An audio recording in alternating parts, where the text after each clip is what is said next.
Brasil em Retratos, com Renato Meirelles.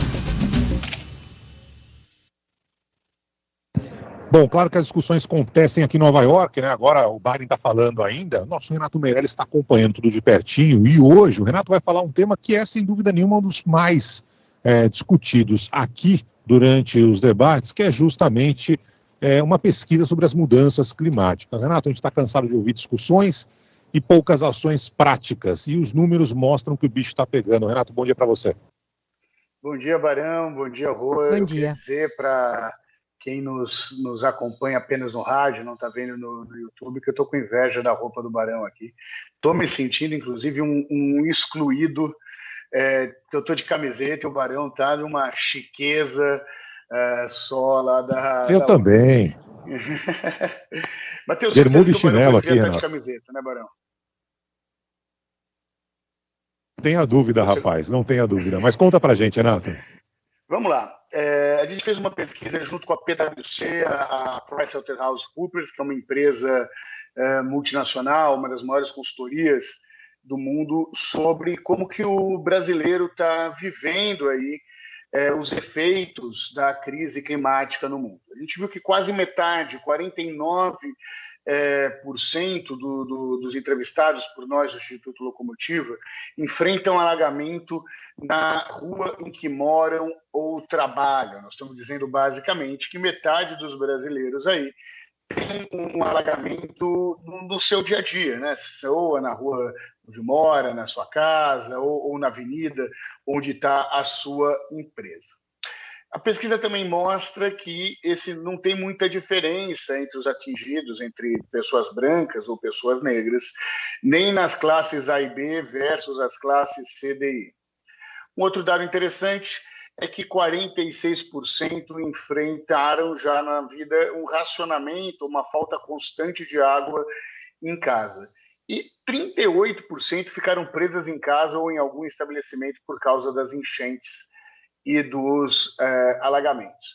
Por que esse dado é importante, Barão? Porque há muitos anos a ONU e os outros organismos internacionais da ONU fazem conferências sobre o clima, sobre os efeitos aí da crise climática no mundo. Nós já tivemos presidentes e vice-presidentes dos Estados Unidos colocando esse tema como uma questão central a ser debatida pela ONU. No entanto, você não tinha efeitos práticos tão fortes como a gente tem visto aí nos últimos 2 anos, não só no Brasil, como no mundo, na crise climática. E o que isso muda? Muda que quando a população do mundo, em especial a população que mora em países democráticos, em que decidem através do próprio voto quem serão os seus líderes, começam a sentir os efeitos reais da crise climática, isso se torna uma pressão aí cada vez maior com relação à cobrança que a população terá dos grandes líderes mundiais sobre isso. Ô Renata, não sei se você pode dar mais detalhes desses números para a gente, descrever um pouquinho mais, porque é interessante, a gente esperava uma fala mais enfática do próprio presidente Lula na ONU sobre as mudanças climáticas, está sendo muito cobrado sobre as queimadas aqui no nosso país também.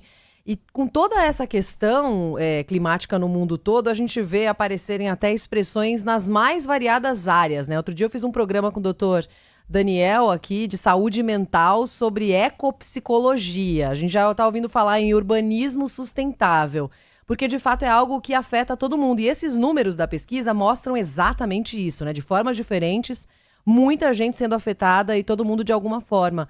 Agora, por que será que isso não se reflete em ações das pessoas, né? Em mudança de comportamento? A pesquisa tentou pegar isso também? Tentou sim, Rô. Primeiro que é uma pena o Lula ter aberto mão da prioridade sobre esse tema, que ele já deu, inclusive, em outras declarações internacionais, né? Isso se deve ao processo de queimadas que nós estamos tendo aqui no Brasil, queimadas que não se trata de uma política pública, como foi no governo passado, quase, de fazer vistas grossas ao processo de queimada, mas sim ao aquecimento global de um lado e as questões, as queimadas aí, criminosas do outro lado, mas quando o Lula para de falar isso por uma questão conjuntural, ele está indo contra 75% da opinião dos brasileiros, que se preocupam muito que eles possam enfrentar problemas climáticos no seu dia a dia, né?